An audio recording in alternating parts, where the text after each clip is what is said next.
Very, very much, Alan.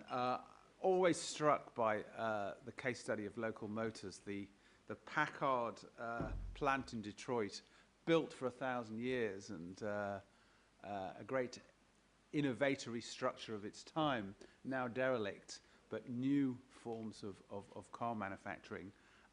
So some great stuff for us to chew on. We've got time for a few questions. So who'd like to kick us off? Yes?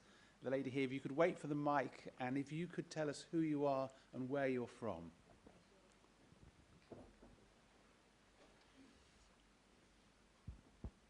Hi, I'm Sarah Dillingham. I'm from KPMG. My question's about the case study with the Detroit car industry. Yep. I'm really interested to know, do you think that an organisation or an industry has to fail before it embraces these new ways of working? Well, I think that sadly that we need to stand on the edge of a crisis. In many ways, you know, Detroit is an example of failure. And I think that we do need to almost be in a very bad state before people are prepared to think or rethink the new. But I think actually, so yes is the answer. Jay, in a sense, is what we would call a trailblazer, and I see and identify trailblazers in a number of different industries at the moment. And of course, what happens is that they step into that space in the same way that I've kind of stepped into my own space, because actually you look at the world that you currently exist in and you say that is no longer acceptable to me. But what happens is that ultimately more people see that as greater potential, and that starts to build its own ecosystem.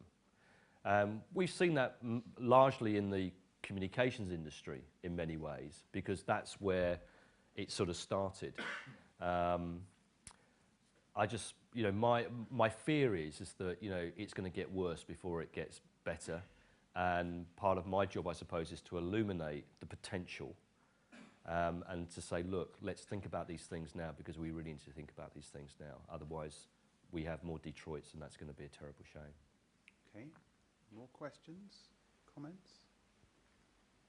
Yep. Gentleman there. Farrell.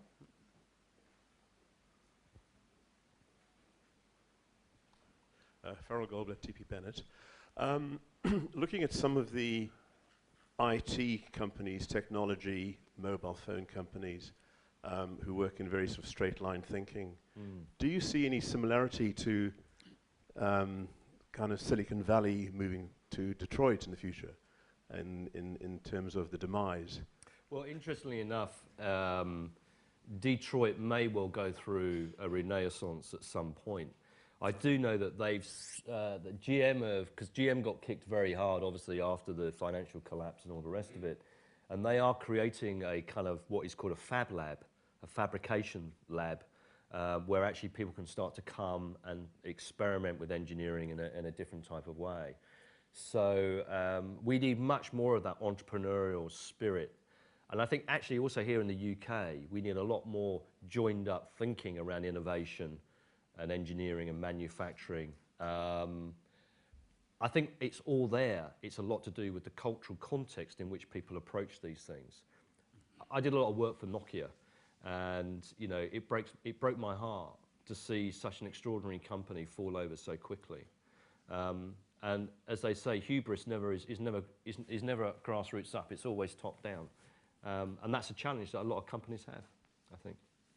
It's very interesting, Alan, that if you look at the American election, you know, Obama's bailout for the status quo for the Detroit car industry, for upholding these old style, yep, straight line manufacturing jobs, that was one of the reasons why he got re-elected. Yeah. So, you know, in a way, trying to embrace the new, we're stuck in the middle at the moment. Devil in the deep blue sea, in some respects. Yeah. Although actually I was reading a very interesting story about the changing DNA of a fish in the Arctic called an ice fish that absolutely has no hemoglobin in it whatsoever. And the guy that's writing the story explains that actually this all happened, so it changed its major engineering whilst it was still a living, breathing creature. So I think we have the capacity to do it, which in many ways why the Nova Scotia story is so important, because that's a story of taking an entire organisation through profound change. But it's the process of how you do that is so important. And that is not about you will do this. This is about how, in fact, do we really embrace, you know, getting everyone to want to cooperate and work with purpose. And I think that's the issue. Change is often brought as something which is fearful for people. We see that. And obviously it's often top down. And that's also, I think, something that we need to understand and comprehend, that we have to work at a level of humanity where we can say the change is actually going to be good for the collective as opposed to the change is going to be good for a few. Okay, time for one more question. Gentleman there.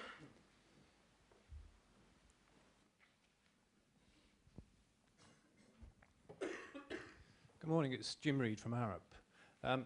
I'd be interested in your views on the statement that I hear quite often, in fact I use quite often, which is that technology, modern technology tends to dominate the network society rather than enable it, and whether you think this is true and what the particular challenges of that statement are.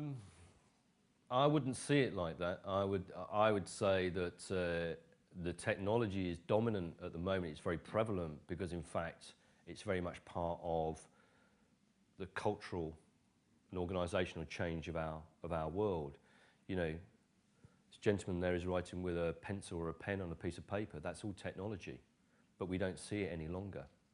You know, because it's become part of what we accept as the things that we use on a day-to-day basis.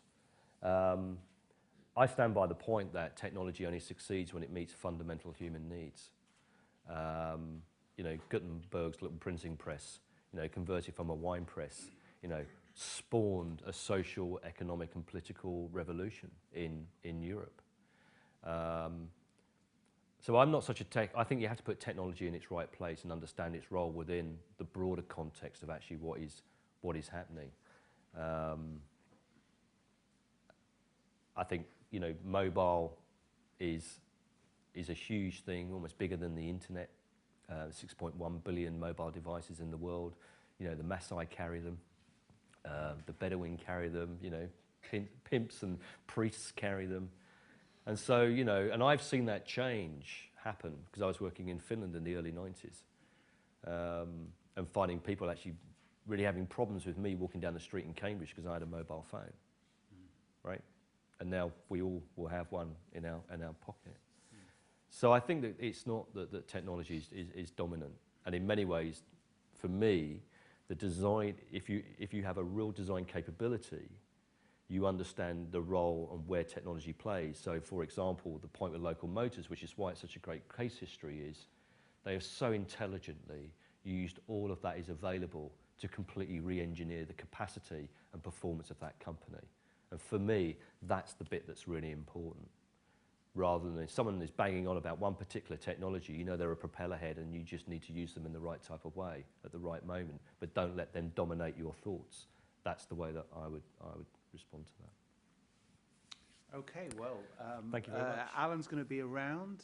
You're going to get a chance to buy a signed copy of his book. Do grab him in the breaks. Alan Moore, thank you very much. Thank indeed. you.